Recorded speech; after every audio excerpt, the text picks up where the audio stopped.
కూడా పూర్తి బడ్జెట్ కూడా పెట్టని అధ్వానమైన పరిస్థితిలో రాష్ట్ర ప్రభుత్వం నడుస్తూ ఉంది.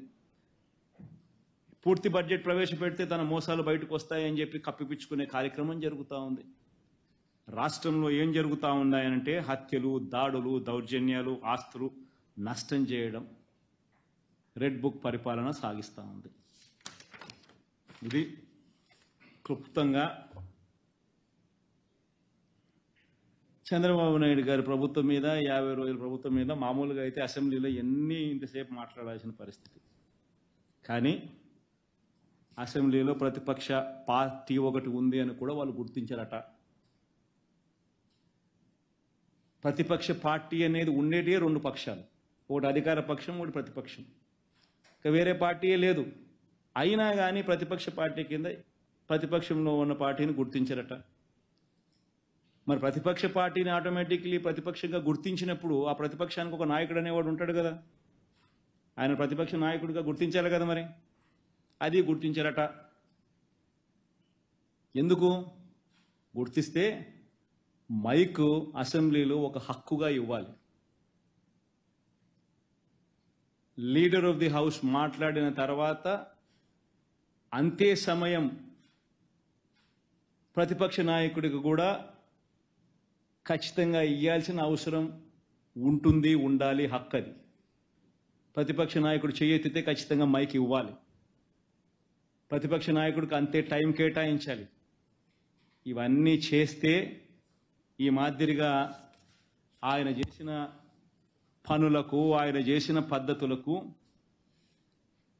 ఆయనను ప్రశ్నిస్తూ ప్రజల తరపున గొంతు విప్పి ఇవన్నీ కూడా మాట్లాడే పరిస్థితి రావాలి.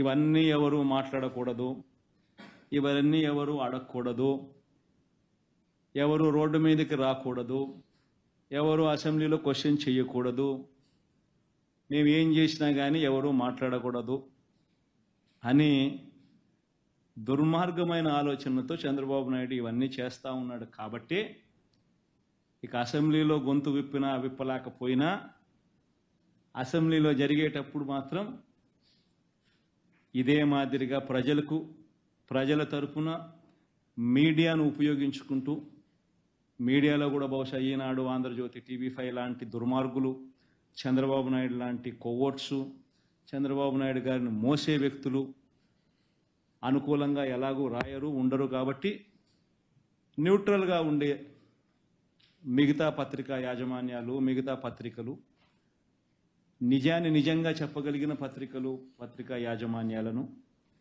ఇటువంటి వాళ్ళందరినీ కూడా కలుపుకుంటూ వీళ్ళ ద్వారా ప్రజల గొంతును వినిపించే కార్యక్రమం సుదీర్ఘంగా కూడా చేసే కార్యక్రమం జరుగుతుంది. Thank you.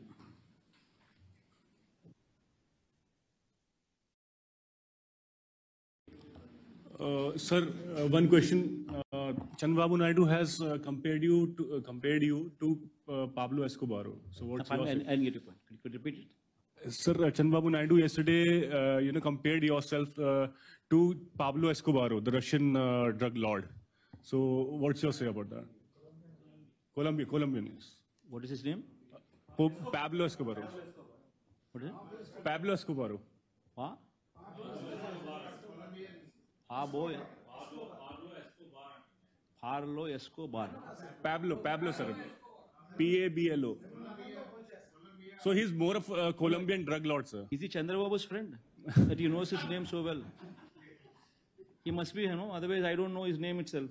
And on the other hand, Chandrababu Naidu is repeatedly speaking of a particular person. And also must be.